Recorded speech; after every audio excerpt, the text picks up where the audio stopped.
Welcome everybody. I'm really looking forward to talk to you. I will talk roughly 45 minutes, and afterwards we have 45 minutes to discuss everything you want to know. I'm really happy for any questions that come up and any kind of things you want to know. My topic is anticipating the future response of high mountain permafrost to climate change. And I think that fits very nicely into the context. I will show a lot of examples from the Alps. But basically the physics and the geomorphology and the destabilization underlying these processes is quite the same that you will observe in the Himalayas. This often requires a long-term study series, which we have in the Alps, and I would be very happy to see more of those also in the Himalayas. This is a lot of process understanding we have to develop. And I think that's quite important because, like for many of the other hazards we have a kind of a generation-long history of knowing how things happen. But what will come in the next 50 years in the Alps, like your grandfather can't tell you that because he's never seen that. So we're running into a real new experience of alpine hazards, and that is unprecedented. So we can't go to the past to really see what happens. The only thing we can do is scientists can develop an understanding of what will happen, and this we can then use, and this is also a challenge for communication, I think. Okay, with this I'm taking you to the Ötztal in the Austrian Alps, and you see UltraCam records from 2009 until 2018, and these have a ground resolution of 20 centimeters. So we, in a project we're having at the moment, we reanalyze the entire data set. You see the height loss of glaciers is 25 meters. This is in the reddish colors. At the same time, we also develop new lakes, and having frozen rock faces nearby lakes always generate a certain security issue because you can generate flood waves into that. So what you can see is first the retreat of these glaciers is quite remarkable. At the same time, we're generating like new features like lakes. But we should not only concentrate on the glaciers because there's a lot of hidden ice in the slopes surrounding the glacier. And this is something you just see. You see, it's not only the glacier like retreating, but it's also like the slopes around start to move. So my talk will be a lot to not only talk about the visible glaciations, the visible ice, which are the glaciers, but also talk about the invisible things, which is the lot of ice that we have in debris and in rock faces, because this is undergoing a change over the next 100 years. It will stay longer than the glaciers, and it has significant impacts on the stability we have. So if you look at this from a geomorphological point of view, we'll see this as a rock glacier, but you also see we have accelerating and significant movement in the ice and debris here, movement rates of meters per year now, and these cause significant issues for engineering problems. Okay, let's start with the highest mountain of Germany. This is the Zugspitze, and this is the highest spot of it. Some call it the highest beer garden of Germany, 2,960 meters up above there. If you look at it from a geo point of view, you will also see that this big feature here. And basically, this is a part of the Zugspitze that is now missing. So it used to be a peak 3,050 meters high, so a little bit higher than today. And this was 4,000 years ago. And 4,000 years ago, the Zugspitze detached in big two rock slope failures and created a massive energy amount. So upon the impact of this rock mass in the Yangtze Basin, it emitted probably in 40 seconds, something like 50 Hiroshima bombs of energy that mostly went into the fragmentation of its mass. It created a really fast rock avalanche that was 200 kilometers fast and went across the Garmisch Valley and up on the opposite side, 200 meters high, and then turned to the now a city of Garmisch-Partenkirchen. So if we look at this, some people said like this big rock slope failure at the Zugspitze is connected to the degradation of permafrost. And in this lecture today, I try to bring you to a point where you can decide on your own whether you believe this, where you think, is it possible that really permafrost degradation in a mountain like this could cause such a big rock slope failure like the Zugspitze? So this is the basic question we try to answer today. And for this, I'm going to take you to some examples. So present day, we only have permafrost in the upper part of the Zugspitze. The line I show you here is roughly 2,800 meters. And above on the north facing, we still have permafrost. But there's also older permafrost in the core of the Zugspitze, which is a memory effect of former times they were cooler. So we're trying to that. If we try to bring that into a modern perspective, the closest analog I can think of is the Yigong rock avalanche in April 2000. So if I draw you a line here, this is roughly 5,000 meters. So we have a detachment that is very high. It's at the fringe of Tibet, of the Tibetan plateau. This is a volume that is very similar to the Zugspitze detachment, and we just quickly go through it to see how it does. You see like the rock mass rapidly fragments into smaller particles, and in this case a volume similar to the one of the Zugspitze detached, and it caused the blocking of this river here. So this 6,200 meter high landslide dam blocked the Yigong Tangbo River. The instantaneously starting flooding above like affected 4,000 people. Several schools and villages had to be closed, and also Yigong Tea Garden. China put a lot of force and efforts into it and create an impressive channel. It was 1,000 meters long, 150 meters wide, and they excavated 1.4 million cubic meter. But in spite of their very busy activity, they realized in June 3 they are not going to make it. And a catastrophic breach of this started at June 10. We can estimate the maximum discharge from this in June 11, and this is a very impressive number, saying like 120,000 cubic meters per second discharge. And this is estimated at a bridge that is 17 kilometers downstream, and the water level was at least 34 meters above bridge decks. If you have this massive floodings, they become like hyper turbulent in a certain way, and the turbulent is so strong that they would even take steel parts and deform them in a significant way. So they cause massive destruction. And even in India, which was reached after 216 kilometers in China, 450 kilometer downstream, it still generated a 5-meter high flood wave. And in India, 20 bridges were destroyed and 50,000 people were rendered homeless in this. Okay, if we compare that to more recent other rock slope failures, we can ask why should we care about them and what is the basic hazards we have associated with them. And one of the very famous examples is this rock slope failure, 50 million cubic meter on a glacier. So an addition of 50 million cubic meter of ice eroded here and caused 140 casualties in a village down here. A more historic event in the 1970s, we can probably also connect to permafrost, is the Huasca Run. Certainly there was earthquake shaking above, but the destabilization occurred in this permafrost flank above here, and it caused a big rock ice avalanche with 50 to 100 million cubic meter and caused 20,000 people dead in these two villages. This is things we are pretty much aware because they are reported in media. Bigger problems in the Alps, I think, are less spectacular and less reported. They are the widespread subsidence that causes problems for infrastructure. We have at least 30 alpine cable cars that have significant problems with subsidence, and I'm talking about values of 50 centimeters per year or something. And as a cable car, you shouldn't have more than millimeters per year. What you see here is the cable car at the Gems stock, and this is a deformation of 12 centimeters that occurred within one summer. So these cable cars, they spend incredible amounts of money to stabilize their stations, and the kind of solutions they develop are very costly things. So some of them use active cooling in the cellar to cool from the bottom plate. In Andermatt, they use artificial textile coverage of the rocks, which costs something like 500 euros per square meter to install every summer, and they really have to install a lot of this.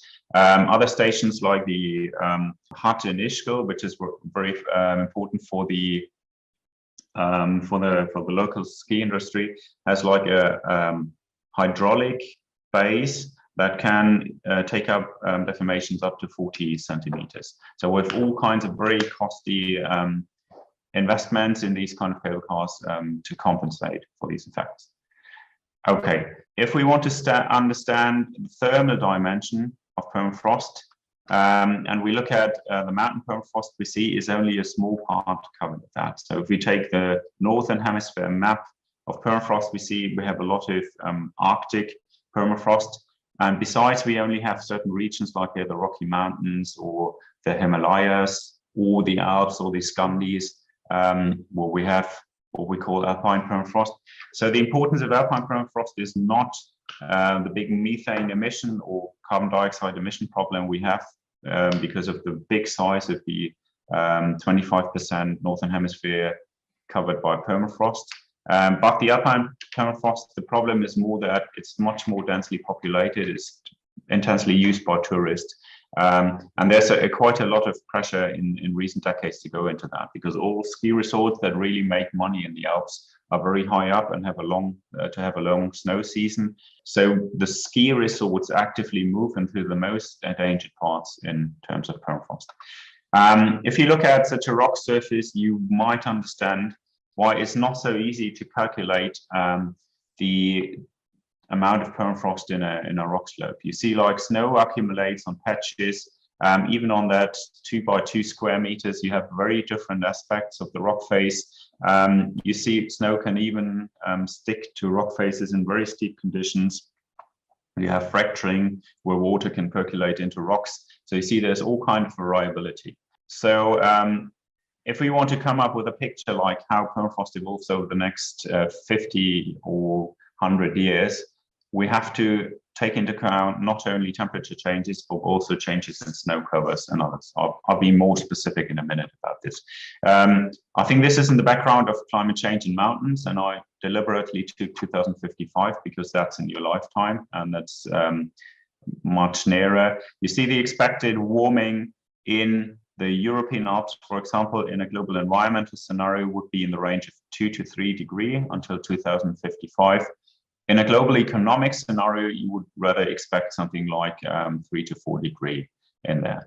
From this, you can generate very generic maps of permafrost distribution. Here's, for example, the permafrost distribution in Switzerland.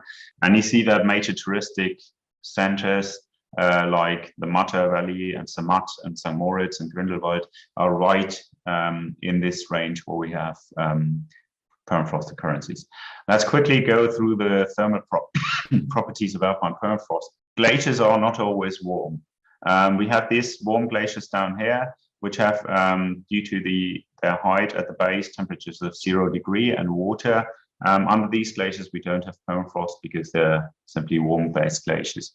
In higher altitudes, so in the Alps above 3,400 meters, and a lot also in the Himalayas, we have cold glaciers, and these cold glaciers are directly frozen onto the grayish thing here is permafrost, onto permafrost.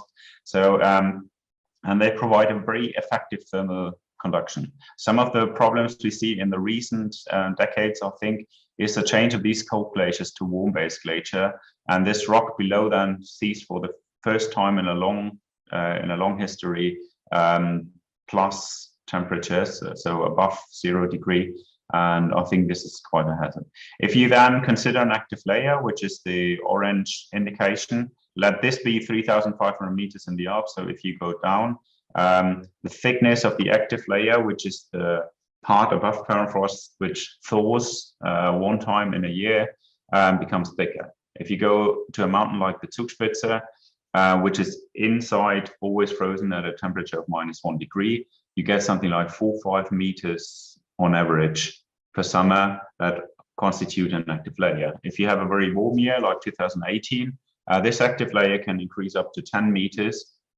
These are summers that generate a lot of rock slope failure. I go quickly over that. So we have different heat fluxes. There's shortwave radiation. We have long-wave radiation, and these have quite important amounts. You see, it's 100 watt per square meter in summer, so they are the most important intake and outgoing energy flux we have in there. The next energy flux we have on these rock faces are sensible and latent heat fluxes. So sensible are those you can measure in temperature. So cold air will act to decrease the temperature. And latent heat fluxes are those if you, for example, get snow coverage or ice coverage on the rock surface, it will also have an effect. Because like when you get the first snow on a warm rock face, it will start to melt the snow. And this is quite an important energy flux. And then we have geothermal and transient heat fluxes. Transient heat fluxes are those that come from the past. So many rocks are inside colder than they would be under present day equilibrium conditions. If you take the Matterhorn, there's a good physical modeling of that. The Matterhorn inside is still 2 degrees colder than it would be under present day equilibrium conditions. And this is because it still hasn't warmed up since the last glacial maximum 20,000 years ago. So we still have to consider that inside bigger mountains, we have a core that is much colder than we would expect under present day conditions.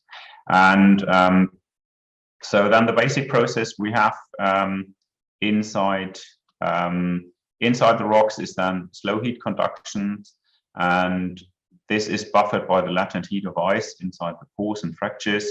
And we also have to consider that we have fractures in there, along which we have an anisotropic behavior of heat transported along water, air, and ice-filled fractures, which is a difficult topic.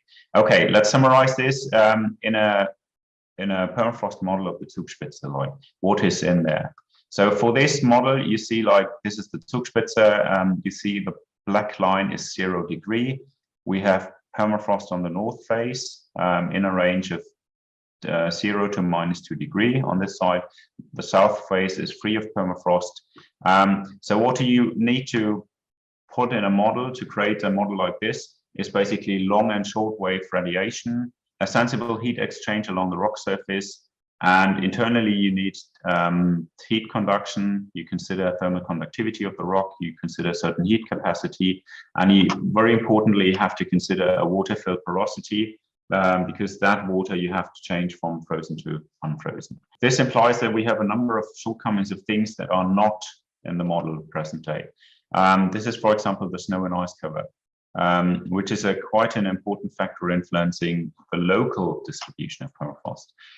We don't include subscale topography like overhangs or like features that take away the sunlight, which makes a big change for the permafrost distribution.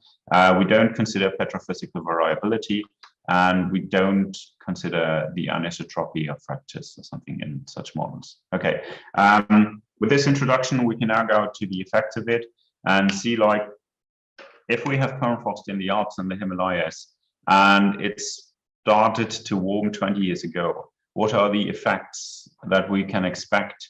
And can the effects be so big like a Zugspitze rock slope failure? What's the maximum scale at which we can consider these instabilities?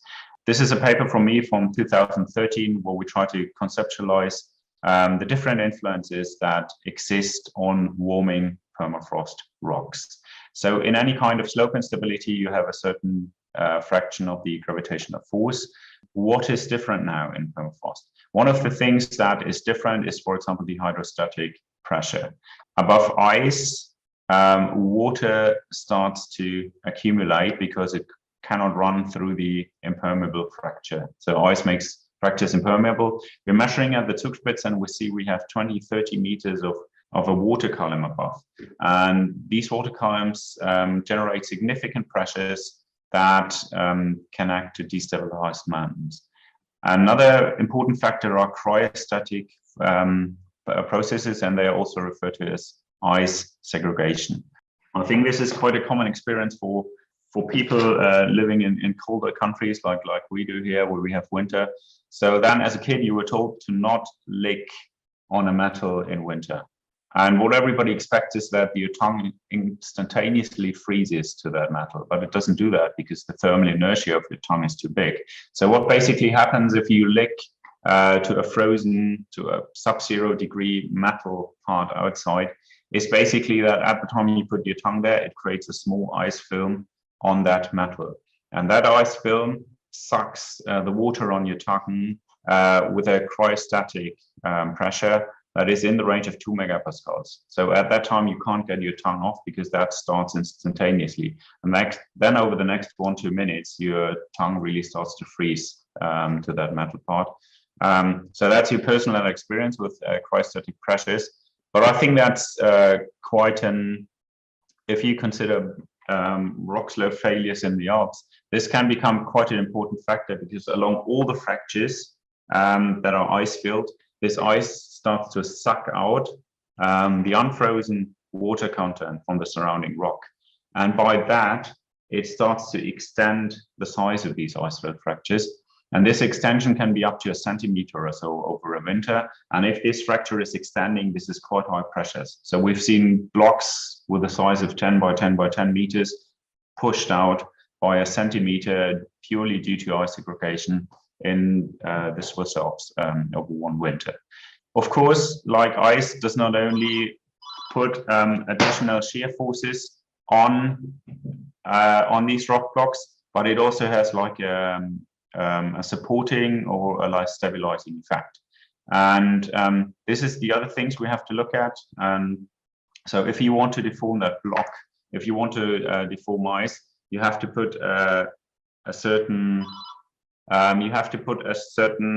shear resistance on the ice, and you will see in a minute that it's not difficult to deform ice if you have enough time. If I would have perfectly isolated gloves and an ice cube, while I was talking here, I could have deformed it quite a little bit. But if I try to make it fast, the ice puts a resistance to it. The other factor we have to talk about is the fracturing between rock and ice interfaces. We have to think about friction, and we have to see about the breaking of rock bridges, so which connect these things. Okay, if we try to put all that together, we can start to understand why permafrost rock slopes start to destabilize when they warm. The first important thing to understand is it's not only the ice and fractures, but it's the rock itself that starts to warm. So if you have a sandstone, this is a classical sandstone, Berea sandstone, and you take the compressive strength. So if you have a cube of that, and you just try to, what kind of strength can I put on it before it breaks? You will see at -8 degrees, you have 50 megapascal, at 0 degree of 4 megapascal. So it loses 75% of its, this is the tensile strength in this case. So if you pull it away, it loses 75% of its tensile strength when it thaws. And the same is true also for compressive strength. So you have a significant reduction here of the compressive strength, more in the range of 25 to 50% when it thaws. So the first thing we have to realize, the compressive and tensile strength of rock significantly changes when they start to thaw. The second mechanical factor we have to integrate into this is fracture toughness. So if I have a rock bridge like this and I try to deform it like this here, a limestone similar to that at the Zugspitze will lose 37% of its fracture toughness. Okay, and with that we can start to understand how these rock slope failures start to evolve. Visualize I'm the rock slope failure that wants to fall down. At my back I have 10 rock bridges. Okay, and then I start to warm, and suddenly all the 10 rock bridges at my back lose 37% of their fracture toughness. And then it's not unlikely, or it's quite likely, that one of these 10 rock bridges that keeps me in position, rock bridges are intact rock connections from me to the rock face behind, that one of these 10 can no longer take my load. Okay, so the shear stress I put on it is too big and it starts to fracture because it has undergone a reduction of 37 degrees of fracture toughness. So if I do that, I put my weight then on the other 9. And the other 9 have also just experienced this 37% loss in fracture toughness. So it's quite likely that the 9th rock bridge break, and then the load is too big for the other 8 and they start to break. And this is how rock slope failures start. And this is why we see this accelerating velocity in them.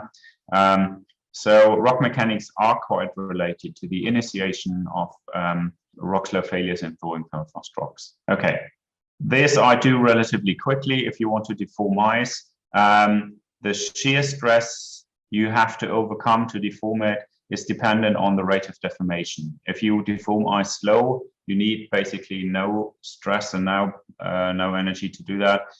If you do it pretty quick, the ice puts a significant resistance to that. So at very low velocities at which, for example, cracking of rocks occur, the shear resistance of ice is negligible. And fracturing only happens if you have higher velocities. So that would be strain rates where you say several millimeter per hour or something like that. I have to say sorry now, because this has been the toughest part of the presentation today, and I'm very happy for those who managed to follow the last ones. I try to put it together now, because with this we have now a real framework of saying, like, why do rocks that start to thaw become unstable? Because previously, like, it's been just told that the ice is away and therefore rocks destabilize. If you look at this formula, which we have just developed in the last 5 minutes together in this talk here, you will see that the shear resistance of this failure depends on a number of factors, which is the fracture of rock bridges, the total friction, the deformation of ice itself, and rock-ice interfaces. And you can see that the yellow components respond to thawing or to warming permafrost temperatures. So if you warm the rock, you decrease the fracture toughness of these rock bridges by 37% for limestone. You decrease the friction because it depends on the uniaxial compressive strength. You increase the deformability of ice because it's directly dependent on temperature. And you also change the failure criterion of rock and ice because this also depends on temperature. So suddenly we can not only guess that rocks become more endangered when they become warmer, but we can put it in a mechanical context and really understand why it is. Okay, with this we can now do nice mental experiments, because we think, like, is something like the Zugspitze a real big rock slope failure? Is that possible in there? Okay, so let's start to do 2 mental experiments with that. The first is the destabilization in time. Okay, the first day of instability. I still have rock bridges at my back. And as long as I have rock bridges, I deform so slowly that I can't put a significant amount of the shear stress to the deformation of ice, because ice is not putting any resistance to slow deformations. So the first day of instability is purely rock mechanically defined. It's defined by fracture toughness of rock bridges, and it's defined by the changes in the friction. So this is the first day of rock instability. At low velocities, rock mechanical processes dominate initial destabilization. Only at a time when I've cracked all rock bridges, I can start to accelerate to something like millimeters per day or something. And then ice starts to put a certain resistance to this movement, because we're now getting a deformation rates that are important for ice. And only if we become more accelerated, we can come across the threshold we need to crack the rock-ice connection. So if we take this in time, we start with the rock mechanical processes. These are the first day instability. And only in the last week or something, where we have rapid deformation, ice puts really some resistance to it. Okay, let's think about how big those rock slope failures from permafrost rocks can become now. In previous papers, like, all people regarded ice segregation as the most important process. But if you look at ice segregations and you have depth of the shear plane with a rock overburden more than 10 meters, ice segregation does not work because it has a shut-off pressure and it's not important. This is also true for the other ice fracturing processes. If you have more than 20-meter rock overburden, these processes cannot operate because you can no longer build fractures, because the ice suppresses fracturing under higher pressures. So if we want to talk about the real big ones, the big rock slope failures that come down from permafrost, the only good argument we have mechanically are friction and the fracturing of rock bridges. So these are the only arguments we have to understand why big rock slope failures like the Zugspitze could be connected to a change in temperature. And because nobody published that before in the 2013 paper, we called it the presently unexplained space, because with this suddenly we can explain that large rock slope failures happen from that. Okay, that was the toughest part of the talk. Now you can relax. We're looking into examples, and we try to, if we can, really reproduce the things we see here in the lab and in the field. For this, we go to a number of alpine sites: the Zugspitze, Kitzsteinhorn, which is also a nice cable car construction in Austria, close to Salzburg, and the Matter Valley, where I did my PhDs on this stuff. To find out how rocks mechanically change upon thawing, we use non-destructive techniques. So we look at what's the velocity of P-wave velocities in this sample and how does that change upon freezing. And we also like to use very destructive techniques. So this is a hydraulic instrument that can do 40 tons on a sample. And with this, we can crack unfrozen and frozen samples and compare how they perform under it. And the same we can do also in this way with tensile strength. And this is then called Brazilian test. Okay, if we do that, we have an issue because we don't use engineering materials, we use real materials. So if we want to find a difference between frozen and unfrozen stability or strength of Zugspitze limestone, we can't take 5 samples or 10 or something. We have to take something like 80 or 90. So that puts a lot of work on us, and you see how they break if they get into it. So we need statistic amounts of samples. We need to change the scale to see how important are fracture patterns. And rocks that have an anisotropic pattern, we have to change from different directions to see like if that applies to all directions. Let's quickly go over the changes like physically rocks do when they start to thaw.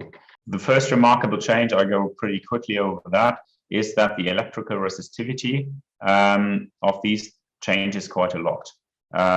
So if that is the unfrozen resistivity, this is the electrical resistivity that changes gradually. Upon freezing, suddenly the electricity can't penetrate through the rock very well anymore because it uses the water and pores to penetrate through it. And if the water and pores starts to freeze, there's decreasingly ways and pathways for the electricity to the rock.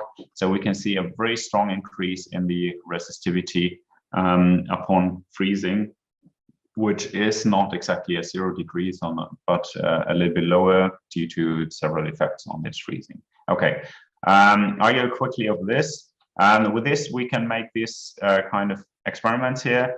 And this we can later use them to do geophysics to see whether these rocks are frozen. You see, like for the Matter Valley, so at 20,000, you're at -1. At -3, you're already at 40,000. So there's a quick change in the electrical resistivity that can help us to detect frozen proportions inside rock. The same is true for P-wave velocity. So here we kick a P-wave velocity, P-wave through the rock sample from Matterhorn, and we look what happens at the freezing point. You see, freezing point is -0.9 degree here. And upon freezing, you see that the P-wave velocity rapidly increases. And this is also mechanically quite interesting because the P-wave velocity is the best correlated factor with the fracture toughness. So we know between -5 and 0 degree, we have a massive change in the fracture toughness in these rocks. Okay, we've done this for quite a number of rocks, so 22 alpine and Arctic rock samples. And we see that not all rock types are similarly susceptible to these changes. You see quite a big change in carbonate rocks. So the P-wave velocity changes 75% upon freezing. Also schists, volcanic rocks, clastic rocks are quite sensitive.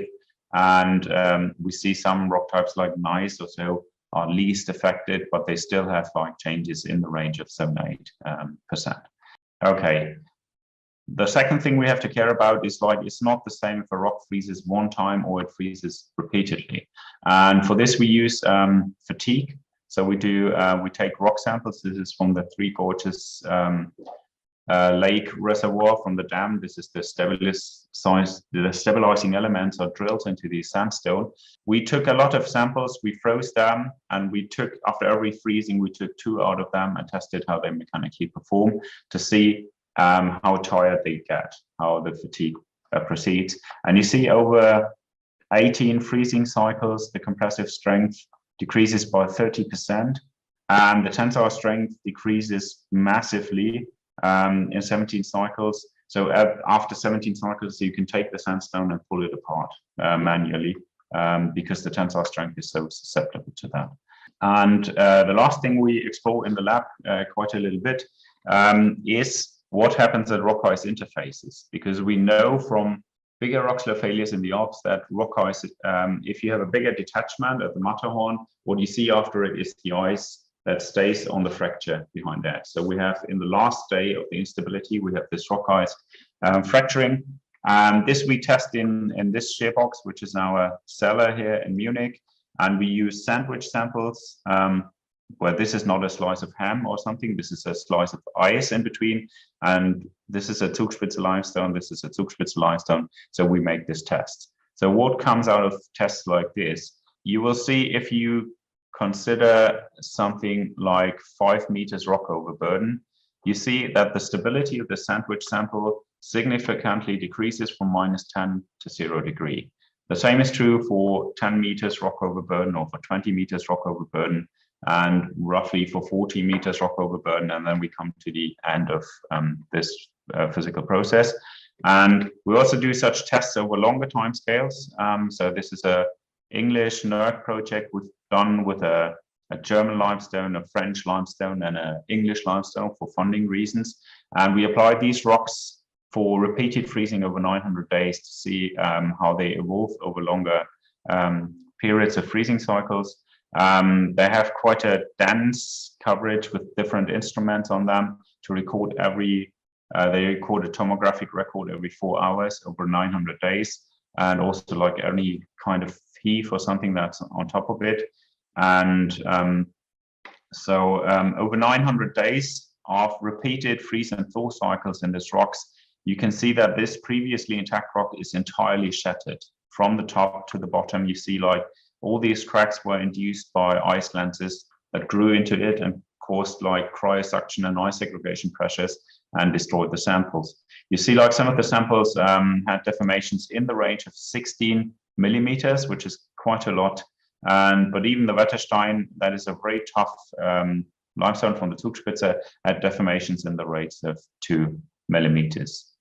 Okay, if we want to take these conceptual understanding and the lab understanding of single parameters, how they change upon thawing, to the field, we have to first understand how the permafrost really evolves inside the rocks, and then secondly, what is the mechanical implication of this.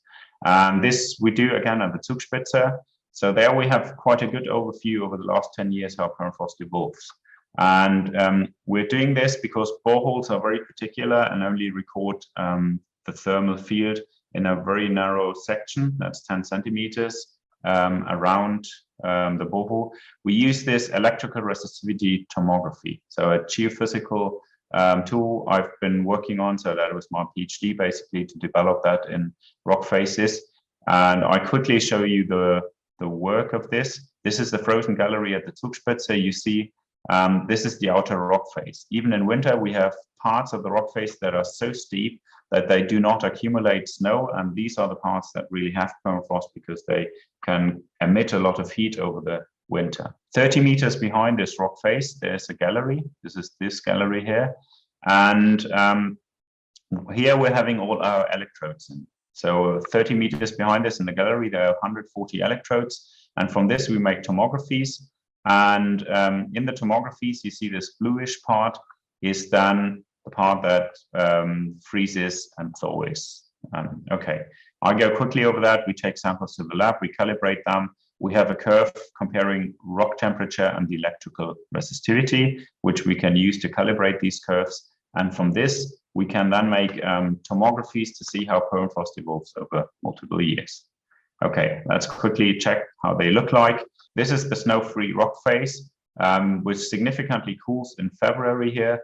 And you see this is a permafrost lens with a dimension of 70 meters by 30 meters. And for the first time, basically in geophysics, we could calibrate it well enough to really write temperatures here, to not only write frozen, unfrozen, but to really write temperatures here. And if we go down to August, we see like temperatures below -2 degrees only occur 20 meters away from the rock face. In September, October, it cools again, and the part that is frozen increases again. We can do this now. We do this now basically monthly since 2014. So with this, you can see the rise and the decline of the permafrost lens. You can also see years where it's extending quite a lot. And with this, we can see the long-term performance of it. Okay, I try to show you this now in 3D as well. So we can also like cut rock crest lines like this into pieces, and you see there's ice-filled fractures in here. I show you one of this. There's 10 centimeters across, and from this we can now cut this rock crest line every 4 meters in a bit.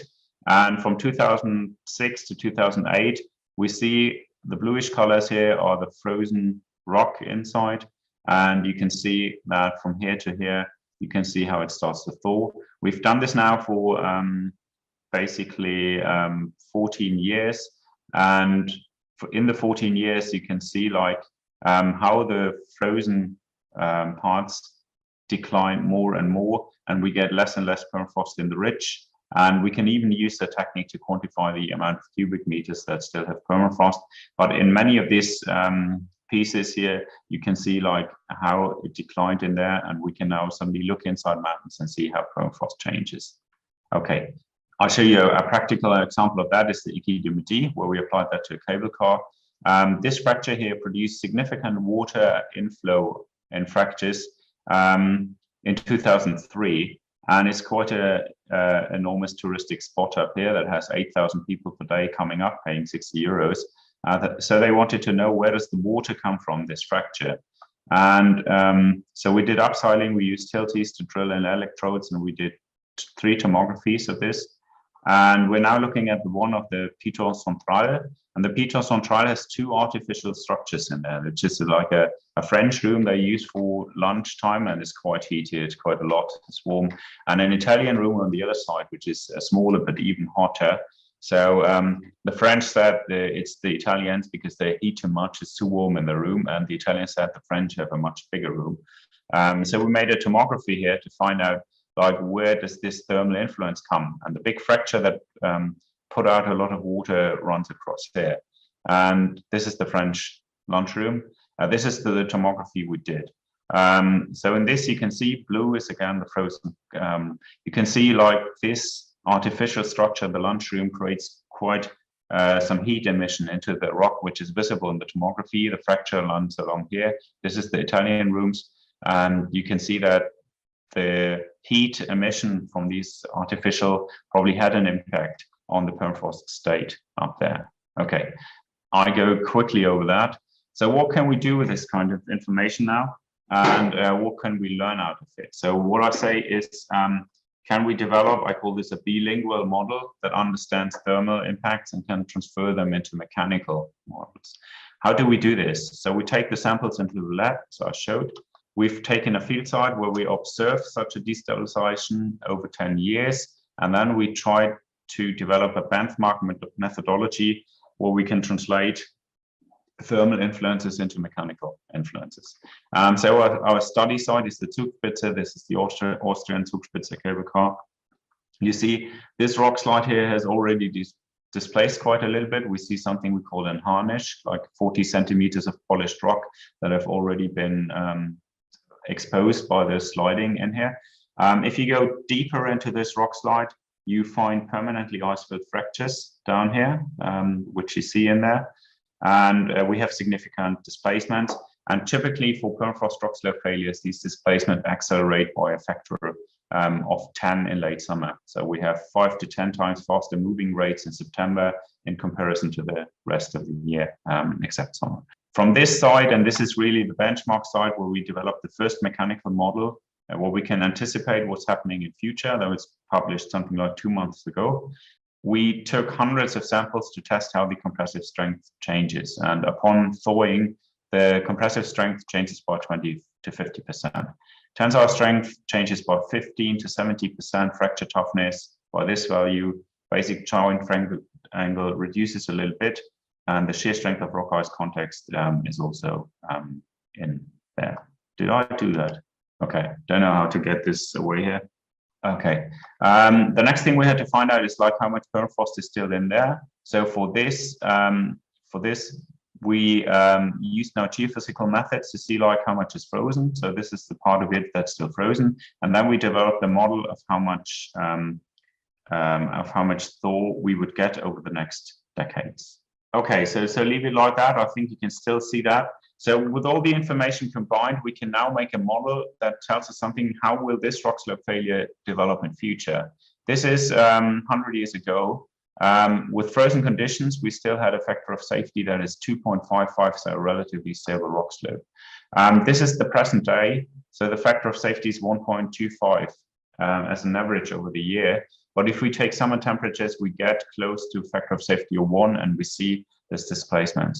If we continue the warming in here, just using the mechanical parameters we have from the lab, we will see that this stabilizes in future. And I think this is the first example really where in a mechanical model we can show why permafrost rocks become unstable in a warming permafrost environment. Okay, we're currently working on the point, can we generalize that? Can we apply that to the entire Himalaya or the entire Alps? What are the parameters we have to put into this? And this is one of my last slides I have for today. There are two types of variability we should take into this. We've seen different rock types react more or less sensitive. They all react, but more or less sensitive. And then we can also see that certain gradients, slope gradients, are very susceptible to these changes. And these are probably those between 55 and 70 degrees. Small changes in mechanical parameters have a big impact on the susceptibility to create rock slope failure in there. Okay, I'm showing you a little bit more practical examples now. We've also been doing this for Norway in a project where we deal with the evolution of fjords. And there's a big paradoxon, basically, a big scientific problem, which you also have in the Alps. The glacier retreat 15,000 years ago, but then it takes 6,000–7,000 years before the big rock slope failures come down. Why is that? Why do we have such response time? And in the case of Norway, we created a fjord model that is a model here that has the ice pressure. You see the arrows are the ice pressure. Then we have a physical model to see the permafrost evolution in the late glacial. And only if the permafrost gets out, we then start to get the big rock slope failures. So I'm restarting this. This is the retreating ice level in here in the late glacial. In very cold conditions, we get 300-meter deep permafrost evolving that shields it and protects it. And only in the Holocene, then 8,000 years before present, we get the big rock slope failures, because then the mechanical alteration and the retreating permafrost allows the big deformation of these rock slope failures. Okay, if we try to summarize that, what I wanted to tell you is like we're currently at a stage where we try to link the thermal evolution of permafrost in the future with the mechanical evolution to understand what can happen. And we are now approaching the ability to creating very highly calibrated discontinuum models for single cable cars or so, to start to anticipate how the evolution will be in the next 50 years. So this is on an infrastructure scale. At the same time, we try to understand landscape evolution over longer time scales. So there we have to be much more inaccurate. We can't put single fractures or something, but we have to operate over long times. The biggest scientific problem we have at the moment is what happens with material that is exposed to frost over 10,000 years. It doesn't stay the same. And there are two ways to do it. Like the one is to say like every frost cycle creates a damage. This is called fatigue. Or to say like 10,000 years of frost create a slow progressive damage. This is called time-dependent material weakening or subcritical fracture propagation. So these are two things. We have 2 PhDs on this, and I think this is still a very difficult thing. Okay, and with that, I'm just talking about the mechanics of the detachment. I haven't talked about the mechanics that follow if these identical rock slope failure falls onto a ground that was previously frozen and is now unfrozen and much easier deformable or small material to erode. And this is something we've explored in a new article that just came out this week in Nature Communications, and it's called The Mechanics of Landslide Mobility with Erosion, where we try to investigate effects of what happens if identical rock slope failures fall onto a ground that's much easier to deform. I take you last 3 pictures to show how this works in practice. What I'm saying is the kind of things we develop in science have a very short way until we use them in practical applications on cable cars and alpine huts. And I bring you to this alpine hut here, which is the Studelhütte. It's the main access to the highest mountain of Austria, the Großglockner. And we have significant deformations on the north side. So this is 2,900 meters roughly. And here we have a big permafrost-related creep feature that now starts to undercut the northern part of the slope. You see we do laser scanning on this. On the laser scan, you can see easy from the surface pattern on the roughness, the big movement we get in here. And we also did like EAT profiles to see like the thermal state. With that, we can first generate deformation patterns. You see we have deformations of 50 centimeters to 70 centimeters in the 2 recorded years, just below the hut in this permafrost supported solifluction lobe. And the second thing we can do then is looking with EAT in what is the reason for this. And we see that this hut above here has created a significant warming bulb under it, which is 10 meters deep. And also close to the hut, the northern face, which should be frozen, is not frozen anymore. So the first thing we recommended them in 2017 is to put away the water from the roof that was always put into the northern lobe. And by that, we could see like simply in 1 year, we also have thermal sensors to show that, that the northern slope started to restabilize a little bit and to get cooler because it's had no water penetration coming from above. Okay, let's summarize this. Degrading permafrost causes massive changes in rock and ice mechanical properties and also cryo and hydrostatic pressures. We can use geophysical techniques to provide quantitative insights into these properties. We are presently developing mechanical models that show rock instability on a relevant infrastructure, time and spatial scale. We can also apply that to geomorphological timescales where we have to do a lot of thinking about what happens with material exposed to cold conditions over longer timescales.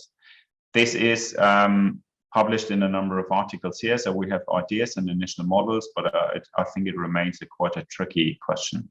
And with that, I want to say we need to quickly enhance our predictive understanding of alpine permafrost systems to anticipate the evolving hazard, because in this case, this is the only kind of understanding we have. We have no history that tells us what's going to happen in the next 50 years, or we can just use this kind of understanding to see what kind of hazards we're running into this. If my talk was too superficial, there are a number of papers behind, and I'm very happy to send you some of those. But I'm also very happy to answer your question right now, and perhaps I can address it quite out. Thanks very much for your attention, and I'm looking forward to your questions.